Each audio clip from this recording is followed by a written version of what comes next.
അടുക്കളക്കൂട്ടിലേക്ക് വീണ്ടും സ്വാഗതം. ഇന്നത്തെ നമ്മളുടെ റെസിപ്പി എന്ന് പറയുന്നത് ഒരു വെറൈറ്റി ഡിഷ് ഒന്നുമല്ല, ഒരു നോർമൽ ബീഫ് ബിരിയാണി. അപ്പോൾ എനിക്കറിയാം ഏകദേശം എല്ലാവർക്കും ബിരിയാണിയൊക്കെ ഉണ്ടാക്കാൻ അറിയായിരിക്കും. അപ്പോൾ അറിയാത്ത ആൾക്കാർ വീഡിയോ സ്കിപ്പ് ചെയ്യാതെ കാണാൻ ശ്രമിക്കുക. അടുക്കളക്കൂട്ട് ചാനൽ ആദ്യമായിട്ട് കാണുകയാണെങ്കിൽ ആ സബ്സ്ക്രൈബ് ബട്ടണും അതിൻ്റെ തൊട്ടടുത്തുള്ള ബെൽ ഐക്കണും ക്ലിക്ക് ചെയ്യാൻ മറക്കരുത്. നേരം കളയണ്ട, നമുക്ക് നേരെ റെസിപ്പിയിലേക്ക് പോയാലോ. അപ്പോൾ ഫസ്റ്റ് തന്നെ ഇവിടെ ഞാനിപ്പം ബിരിയാണിയിൽ ചേർക്കേണ്ട മസാലയാണ് പ്രിപ്പയർ ചെയ്യാൻ പോകുന്നത്. അതും നമ്മുടെ ബീഫ് വെച്ചിട്ടുള്ള മസാല. ഇവിടെ ഇപ്പോൾ ഏകദേശം 1 കിലോളം ബീഫ് എടുത്തിട്ടുണ്ട്. അത് നന്നായിട്ട് കഴുകി വൃത്തിയാക്കി വെച്ചതാണ്. ഇനി ഇതിലേക്ക് എന്തൊക്കെ പച്ചക്കറികൾ ആവശ്യമുണ്ടെന്ന് നോക്കാം. 2 തക്കാളി, 2 ചെറിയ സവാള, 5-6 പച്ചമുളക്, അതുപോലെ തന്നെ ചെറിയ ഉള്ളി ഉണ്ടെങ്കിൽ ഒരു 5-6 ചെറിയ ഉള്ളിയും കൂടി ഉണ്ടെങ്കിൽ നല്ല ടേസ്റ്റ് ആയിരിക്കും. 10-15 അല്ലി വെളുത്തുള്ളി, അതുപോലെ ഒരു ചെറിയ കഷ്ണം ഇഞ്ചി. ഇനി നമുക്ക് ഈ പച്ചക്കറികളൊക്കെ നല്ല കുനുകുനാന്നായിട്ട് ചെറുതായിട്ടൊന്ന് അരിഞ്ഞു വെക്കാം. എല്ലാ പച്ചക്കറികളും അതുപോലെ അരിഞ്ഞു വെക്കാം. അപ്പോൾ എല്ലാം റെഡിയാക്കി വെച്ചാൽ നമുക്ക് പെട്ടെന്ന് സംഭവം റെഡിയാക്കി എടുക്കാം. അപ്പോൾ ആദ്യം നമുക്ക് സവാള, തക്കാളി, പച്ചമുളക്, അതുപോലെ എല്ലാ പച്ചക്കറികളും അതുപോലെ അരിഞ്ഞു വെക്കാം.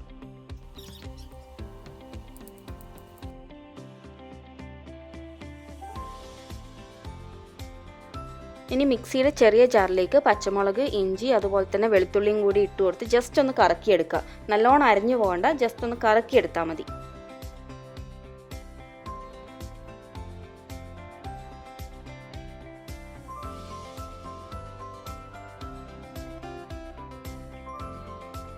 ഇഞ്ചിയും പച്ചമുളകും വെളുത്തുള്ളിയും കൂടി ചതച്ചെടുത്ത് റെഡി ആയിട്ടുണ്ട്. ഇനി നമുക്ക് മസാല പ്രിപ്പയർ ചെയ്യാം. മസാല പ്രിപ്പയർ ചെയ്യാൻ വേണ്ടിയിട്ട് ഞാനിപ്പോൾ ഇവിടെ ഒരു കുക്കർ എടുത്ത് സ്റ്റൗവിൽ വെച്ചിട്ടുണ്ട്. അതിലേക്ക് 1 ടേബിൾ സ്പൂൺ നെയ്യ് ഒഴിച്ചു കൊടുക്കുക. അതിനുശേഷം അതിലേക്ക് കുറച്ച് വെളിച്ചെണ്ണയും കൂടി ചേർത്ത് കൊടുക്കാം. വെളിച്ചെണ്ണ ഇല്ലെങ്കിൽ നെയ്യ് മാത്രം ഒഴിച്ചാലും മതി, കുഴപ്പമൊന്നുമില്ല. അതിനുശേഷം ഇതിലേക്ക് കുറച്ച് സ്പൈസസ് ഒക്കെ ആഡ് ചെയ്ത് കൊടുക്കുക. പട്ട, ഗ്രാമ്പൂ, ഏലക്കായ, ബേ ലീഫ് ഇതൊക്കെ ഇട്ട് കൊടുത്തതിന് ശേഷം ജസ്റ്റ് ഒന്ന് ചൂടാക്കിയെടുക്കുക. ഇതൊക്കെ ഒന്ന് ചൂടായി വരുമ്പോൾ ഇതിലേക്ക് നമുക്ക് ആവശ്യമുള്ള നമ്മൾ നേരത്തെ മുറിച്ച് വെച്ചിട്ടുള്ള പച്ചക്കറികൾ ചേർത്ത് കൊടുക്കാം. ആദ്യം തന്നെ നമുക്കിതിലേക്ക് സവാളയും അതുപോലെ ചെറിയ ഉള്ളിയും കൂടി ചേർത്ത് കൊടുത്ത് നന്നായിട്ടൊന്ന് വഴറ്റിയെടുക്കാം. സവാള വഴറ്റുന്ന സമയത്ത് എപ്പോഴും ഒരു നുള്ള ഉപ്പിട്ട് കൊടുത്താൽ നമുക്ക് പെട്ടെന്ന് കാര്യം നടക്കും. എന്താണെന്ന് വെച്ചാൽ പെട്ടെന്ന് വാടിക്കിട്ടും. ഇനി ഇതെല്ലാം കൂടി നന്നായിട്ടൊന്ന് ഒരു ലൈറ്റ് ബ്രൗൺ കളർ ആവുന്ന വരെ ഒന്ന് വഴറ്റി കൊടുക്കുക. അതിനുശേഷം നമുക്ക് ബാക്കിയുള്ള പച്ചക്കറികളും കൂടി ഇതിലേക്ക് ചേർത്ത് കൊടുക്കാം. ഇനി ഇതിലേക്ക് നമ്മൾ നേരത്തെ ചതച്ച് വെച്ച ഇഞ്ചിൻ്റെയും പച്ചമുളകൊക്കെ ചതച്ച് വെച്ചിട്ടുണ്ടായിരുന്നല്ലോ, അതും കൂടി ഇതിലേക്ക് ചേർത്ത് കൊടുത്ത് നന്നായിട്ടൊന്ന് മിക്സ് ചെയ്തെടുക്കാം.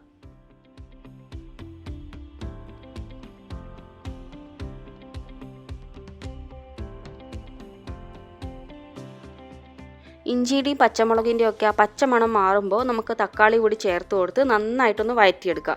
നന്നായിട്ട് വഴറ്റിയെടുക്കുക എന്ന് വെച്ചാൽ അത് നന്നായിട്ട് ഉടയണം, അതുവരെ നന്നായിട്ട് വഴറ്റിയെടുക്കുക.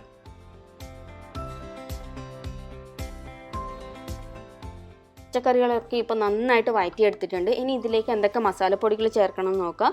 1 ടേബിൾ സ്പൂൺ മഞ്ഞൾപ്പൊടി, അതിൻ്റെ കൂടെ തന്നെ 2 ടേബിൾ സ്പൂൺ മല്ലിപ്പൊടിയും കൂടി ചേർത്ത് കൊടുത്തിട്ട് നന്നായിട്ടൊന്ന് മിക്സ് ചെയ്തെടുക്കുക. മിക്സ് ചെയ്ത് കഴിഞ്ഞാൽ എല്ലാ ഭാഗത്തും എത്തുന്ന രീതിയിൽ ആ മല്ലിപ്പൊടിയുടെയും മഞ്ഞൾപ്പൊടിൻ്റെയും ഒക്കെ പച്ചമണം മാറുന്നവരെ നന്നായിട്ടൊന്ന് മിക്സ് ചെയ്തെടുക്കുക.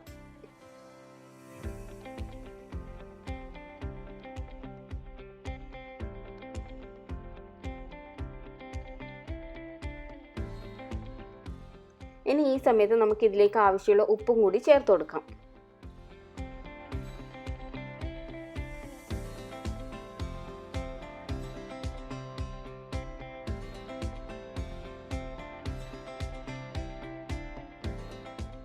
ഇനി നമുക്ക് നേരത്തെ കഴുകി വൃത്തിയാക്കി വെച്ച ബീഫ് കൂടി ഇതിലേക്ക് ചേർത്ത് നന്നായിട്ട് മിക്സ് ചെയ്തതിന് ശേഷം കുക്കർ അടച്ച് വെച്ച് ഒരു 5-6 വിസിൽ വരുന്നവരെ വെയിറ്റ് ചെയ്യണം. കുക്കർ അടച്ച് വെക്കുന്നതിന് മുന്നേ തന്നെ ബീഫിലേക്ക് എല്ലാ മസാലകളും നല്ല വൃത്തിയായിട്ട് മിക്സ് ചെയ്ത് കൊടുക്കുക. അതിനുശേഷം മാത്രം കുക്കർ അടച്ച് വെച്ച് 5 വിസിൽ വരുന്നവരെ വെയിറ്റ് ചെയ്താൽ മതി.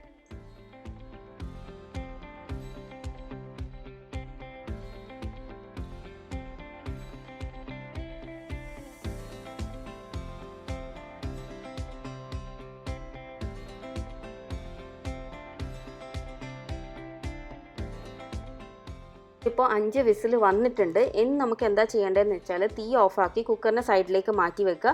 അതിൻ്റെ ചൂടാറിയതിന് ശേഷം മാത്രം തുറക്കുക. ഈ ടൈമിൽ നമുക്ക് ബിരിയാണിക്ക് വേണ്ടിയിട്ടുള്ള റൈസ് പ്രിപ്പയർ ചെയ്യാം. അതിനായിട്ട് ഒരു പാൻ സ്റ്റവിൽ വെക്കുക. അതിലേക്ക് 2 ടേബിൾ സ്പൂൺ നെയ്യ് ഒഴിച്ചു കൊടുക്കുക. അതിനുശേഷം ഇതിലേക്ക് നമ്മൾ സ്പൈസസ് ആണ് ആഡ് ചെയ്ത് കൊടുക്കുന്നത്. ബേ ലീഫ്, പട്ട, ഗ്രാമ്പൂ, ഏലക്കായ ഇതൊക്കെ ചേർത്ത് കൊടുത്ത് നന്നായിട്ടൊന്ന് ചൂടാക്കിയെടുക്കുക.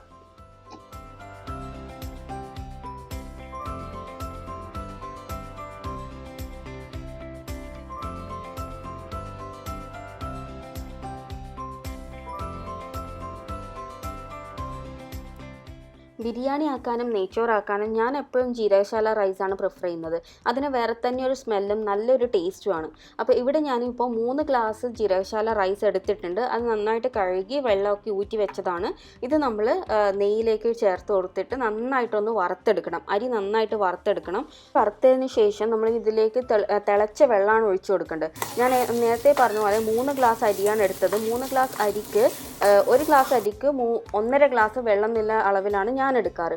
അപ്പോൾ 3 ഗ്ലാസ് അരിക്ക് 4 ഗ്ലാസ് വെള്ളം ചേർക്കേണ്ടി വരും. അപ്പോൾ ഇത് നമ്മൾ വറക്കുമ്പോൾ തന്നെ അരി വറക്കുമ്പോൾ തന്നെ ഈ വെള്ളം ചൂടാക്കാൻ വെക്കുക.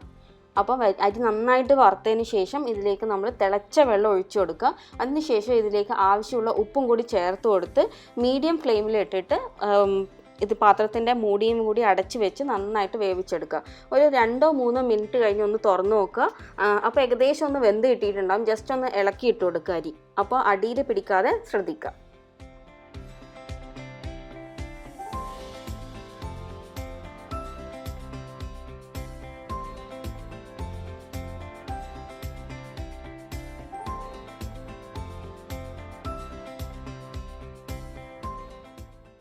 ഇപ്പോൾ ബിരിയാണിക്കുള്ള റൈസ് ഇവിടെ റെഡി ആയിട്ടുണ്ട്. ഇത് നന്നായിട്ട് വെന്ത് വന്നിട്ടുണ്ട്. ഒരു കാര്യം പറയാൻ വിട്ടുപോയി. നമ്മൾ റൈസ് കുക്ക് ചെയ്യുന്ന സമയത്ത് ഇതിലേക്ക് 1-2 തുള്ളി ചെറുനാരങ്ങാ നീരും കൂടി ഇറ്റിച്ചു കൊടുത്താൽ നമ്മളെ ചോറ് കട്ട പിടിക്കാതിരിക്കും. ചോറ് നമുക്ക് കുറച്ച് സമയം ചൂടാറാൻ വേണ്ടി വെക്കാം.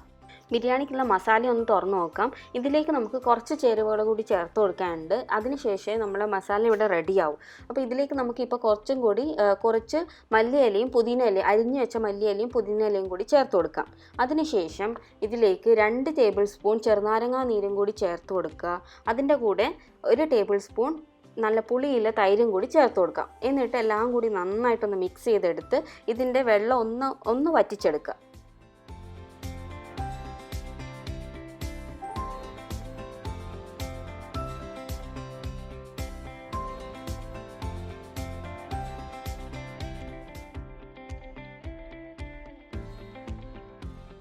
ഇനി മസാലയുടെ ലാസ്റ്റ് സ്റ്റെപ്പിലേക്ക് പോവുകയാണ്. ഇതിലേക്ക് 1 ടീസ്പൂൺ ഗരം മസാലയും കൂടി ചേർത്ത് കൊടുത്ത് നന്നായിട്ടൊന്ന് മിക്സ് ചെയ്തെടുക്കുക.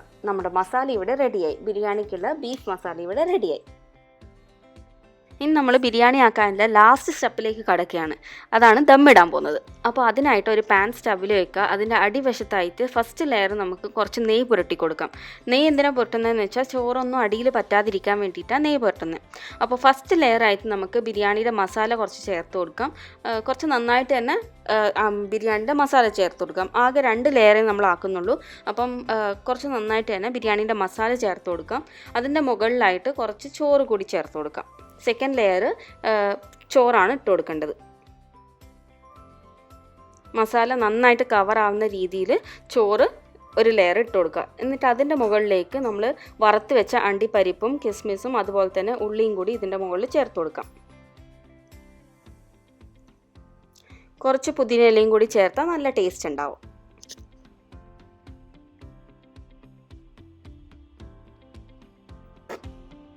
ഇതുപോലെ തന്നെ നമുക്ക് സെക്കൻഡ് ലെയറും കൂടി ആക്കിയെടുക്കാം. അതിനുശേഷം നന്നായിട്ട് അടച്ച് വെച്ച് ഒരു 10-15 മിനിറ്റോളം, 15 അല്ല ഒരു 20 മിനിറ്റോളം ദമ്മിടാൻ വേണ്ടിയിട്ട് വെക്കണം. അങ്ങനെ ചെയ്യുമ്പോഴാണ് നന്നായിട്ട് ഇതിൻ്റെ സ്മെല്ലൊക്കെ നന്നായിട്ട് ആ റൈസിലൊക്കെ പിടിക്കുക.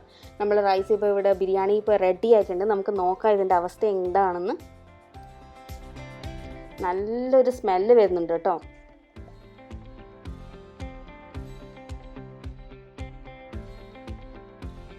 നമ്മുടെ അടിപൊളി ടേസ്റ്റി ബീഫ് ബിരിയാണി ഇവിടെ റെഡി ആയിട്ടുണ്ട്. നല്ല സൂപ്പർ ടേസ്റ്റാണ്. എല്ലാവരും വീട്ടിൽ ട്രൈ ചെയ്ത് നോക്കുക. നിങ്ങളുടെ അഭിപ്രായങ്ങൾ കമൻസിലൂടെ അറിയിക്കാനും മറക്കരുത്.